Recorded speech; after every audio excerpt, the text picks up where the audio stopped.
नमस्कार, आस्वाद आपलेपणाचा चॅनलमध्ये आपलं स्वागत आहे। तर आज मी आपल्याला अगदी मऊ लुसलुशीत असे बिना पिठाचे मोदक कसे बनवायचे ते दाखवणार आहे।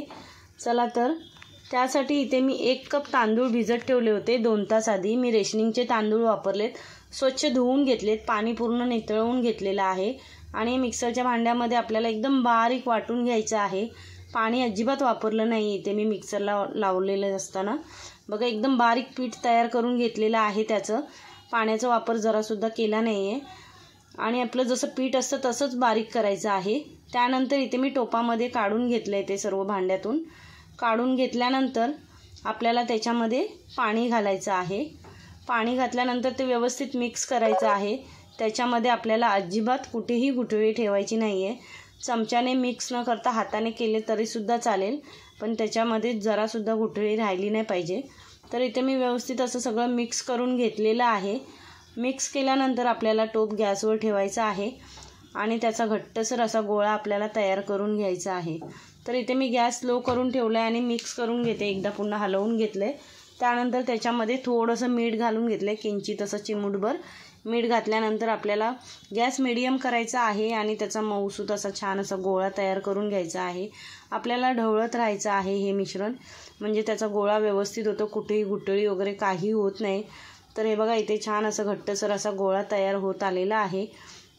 पाहिजे असेल तर नंतर गॅस लो केला तरीसुद्धा चालेल, कारण हे जास्त वेळ लागत नाही, पटकन होतं। तर इथे मी चांगलं असं व्यवस्थित मिक्स करून घेतलं आपलं हे पीठ, अजिबात कुठेही म्हणजे असं गुठळी वगैरे ठेवली नाही त्याच्यामध्ये। आणि हे मिक्स करून घेतल्यानंतर आपल्याला त्याच्यावरती झाकण ठेवून द्यायचं आहे नंतर 5 मिनिटासाठी। तोपर्यंत आपण बाकीचं सारण तयार करून घ्यायचं आहे। तर इथे आता मी मिक्स करून घेतले आणि झाकण ठेवून 5 मिनिटासाठी ते बाजूला ठेवून देणार आहे, तोपर्यंत ते आतमध्ये मऊ होते एकदम। त्यानंतर इथे सारण तयार करण्यासाठी मी अर्धी वाटी खोबरं घेतलेलं आहे आणि त्याच अंदाजाने गूळ घेतलेला आहे, कारण मी 11 मोदकाचं सारण घेतलेलं आहे। तर इथे आता हे सर्व मिक्स करून घ्यायचं आहे आपल्याला, छान असं सारण तयार करून घ्यायचं आहे आपल्या मोदकाचं। त्यानंतर त्याच्यामध्ये मी 1 चमचा तूप घालणार आहे। तूप घातलं की आपल्या मोदकाला छान अशी टेस्ट येते आणि वाससुद्धा खूप मस्त येतो त्याने। तर आता मी त्याच्यामध्ये 1 चमचा तूप घालून घेतलं आहे। तर तुम्ही हे असे जे आपले तांदळाचे मोदक आहेत ना, तुम्ही नक्की करून बघा, खरंच खूप सॉफ्ट होतात, एकदम मऊ लुसलुशीत होतात। आणि हे बघा इथे सारण आपलं आता हे तयार झालेलं आहे। त्यानंतर आपण जे पीठ ठेवलं होतं ते काढून घेऊयात। ते मी इथे काढून घेतले परातीमध्ये आणि थोडंसं तूप घालून घ्यायचं आहे वरून, कारण आपण मिक्स करताना त्याच्यामध्ये तूप घातलं नव्हतं। तर मी थोडंसं तूप घालून घेतलं आहे आणि चांगलं मळून घ्यायचं आहे, जास्त वेळसुद्धा लागत नाही मळताना। तर बघा मी व्यवस्थित तूप घालून त्याला मळून घेते, पाणी वगैरे काही आपल्याला इथे वापरायचं नाही आहे, कारण ते एकदम मऊ लुसलुशीत होतं। तर इथे मी घट्टसर असा गोळा बघा मस्तपैकी मळून घेतला, एकदम सॉफ्ट झाला आहे गोळा। तर आता मळून घेतल्यानंतर आपल्याला त्याचे मोदक तयार करून घ्यायचे आहेत। तर त्यासाठी इथे मी गोळा घेतलेला आहे छोटासा आणि आपल्याला त्याची पारी तयार करून घ्यायची आहे। तर मी आज इथे आपल्याला 2 प्रकारचे मोदक दाखवणार आहे, म्हणजे आपल्याला कधी कधी कोणाला त्याच्या कळ्या पाडायला येत नाही व्यवस्थित, तर तसं नव्हतं, आपण अशा सहजपणे कळ्या कशा पाडायच्या ते दाखवणार आहे। तर इथे सारण भरून घेतलं आहे। सारण भरल्यानंतर त्याच्यामध्ये वरून किंचित असं तूप घालायचं आहे, आपल्याला हवं असेल तर घालायचं आहे, त्याने सुद्धा मोदक खूप छान लागतात आपले। आणि त्यानंतर त्याला अशा मी थोड्याशा कळ्या पाडून घेतल्यात, कारण आपल्याला मोदकाला असं मोदकाचा शेप द्यायचा आहे म्हणून। आणि कळ्या पाडल्यानंतर त्याला व्यवस्थित असं गोल करून घ्यायचं आहे आपल्याला। तर हे बघा इथे मोदक मी चांगला असा व्यवस्थित गोल तयार करून घेतलं आहे। एक्स्ट्राचं वरचं पीठ जे आहे ते काढून टाकलं आहे। त्यानंतर आपल्याला चमचा जो असतो आपला, त्या चमच्याने आपल्याला त्याला छान अशा कळ्या पाडून घ्यायच्या आहेत। मस्त कळ्या येतात, ज्यांना कळ्या वगैरे पाडायला जमत नाही त्यांनी अशा प्रकारे चमच्याने कळ्या पाडल्या तरी मोदक आपले खूप छान दिसतात आणि छान लागतात। तर हे बघा इथे मी कळ्या पाडून घेतल्यात, मोदक आपला तयारसुद्धा झालेला आहे। त्याच्यानंतर मी इथे दुसरा गोळा घेतलेला आहे आपल्या पिठाचा आणि त्याचेसुद्धा पारी बनवून घ्यायची आहे आपल्याला छान अशी गोल। तर इथे मी पीठ अजिबात वापरलं नाही आहे।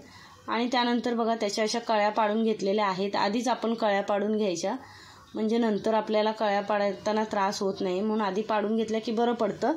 त्यानंतर त्याच्यामध्ये पुन्हा आपल्याला असं सारण भरून घ्यायचं आहे आणि त्याला बंद करून घ्यायचं आहे व्यवस्थित असं। आणि वरून एक्स्ट्राचं पीठ जे आहे आपलं ते काढून टाकायचं आहे आणि पाहिजे तर नंतर आपण व्यवस्थित कळ्यांना शेप द्यायचा आणि हा सुद्धा मोदक आपला तयार आहे। त्यानंतर आपली जी भाताची वगैरे मुदळ असते, आपण उपीट वगैरे बनवतो तेव्हा मुदळ वापरतो त्याची, तिला तूप लावून घ्यायचं व्यवस्थित असं आणि तूप लावून घेतल्यानंतर पुन्हा दुसरी एक गोळी घ्यायची, ती पाहिजे तर थोडीशी रुंद करून घ्यायची आणि ती त्याच्यामध्ये भरून सगळ्या बाजूने व्यवस्थित पसरवून घ्यायची। कुठे जाड पातळ वगैरे अजिबात तिला ठेवायचं नाही, सर्व बाजूने व्यवस्थित असं मुदळीचा शेप आला पाहिजे त्याला। ही सुद्धा एक साधी सोपी पद्धत आहे, ज्यांना जमत नाही मोदक वगैरे करायला, कळ्या पाडायला, त्यांच्यासाठी खूप साधी पद्धत आहे ही। त्यानंतर व्यवस्थित पसरवल्यानंतर त्याच्यामध्ये आपलं सारण भरून घ्यायचं आणि सारण भरून घेतल्यानंतर आपल्याला त्याला त्या मुदळीतून काढून घ्यायचं, कारण आपण तूप लावलं त्यामुळे ते सहजपणे निघतं। तर आणि काढून घेतल्यानंतर आपलं जे वरचं एक्स्ट्राचं पीठ असतं ते आपण काढून घ्यायचं आणि त्याला छान असा शेप द्यायचा। तर हे बघा खालून मस्तपैकी असा मुदळीचा मोदकासारखा शेप आलेला आहे, मस्त झालेला आहे मोदक। अशा प्रकारे मी सगळे मोदक तयार करून घेतलेले आहेत। तर आता आपल्याला इथे मी चाळण घेतलेली आहे, छोटी प्लेट आहे माझ्याकडे चाळणीसारखी, तिला तूप लावून घेतलं आहे आणि मोदक जे आहेत ते आपले वाफवायला ठेवायचे आहेत। वरून थोडं थोडं असं तूप सोडलेलं आहे आणि त्यांना आपल्याला मीडियम गॅसवरती 10 मिनटं चांगलं वाफवून घ्यायचं आहे। तर इथे मी आता मोदक वाफवण्यासाठी ठेवलेत आणि इथे आता 10 मिनटं झालेली आहेत। आपण मोदक चेक करूयात। तर मोदक बघा आपले वाफलेले आहेत की नाही ते आपण बघूयात। तर आपल्या हाताला जर चिकटलं नाही पीठ याचा अर्थ आपले मोदक तयार झालेले आहेत आणि मोदक आपले बघा इथे तयार झालेत। तर मी एका ताटामध्ये काढून घेतलेत। बघा एकदम सॉफ्ट मोदक होतात हे। तांदळाचे आपण पीठ आणतो किंवा दळतो, कधी कधी आपले कडकसुद्धा होतात किंवा पीठ वगैरे आपल्या दळायला द्या, ह्याच्यापेक्षा आपण हे तांदूळ भिजत घालून पटकन करू शकतो, लगेच होतात आणि ज्यांना दात नाहीत ते सुद्धा खातील, इतके मऊ मोदक होतात हे, छान असे लुसलुशीत लागतात। तर तुम्ही अशा प्रकारे हे मोदक नक्की करून बघा तांदूळ भिजत घालून, तुम्हाला नक्की आवडतील।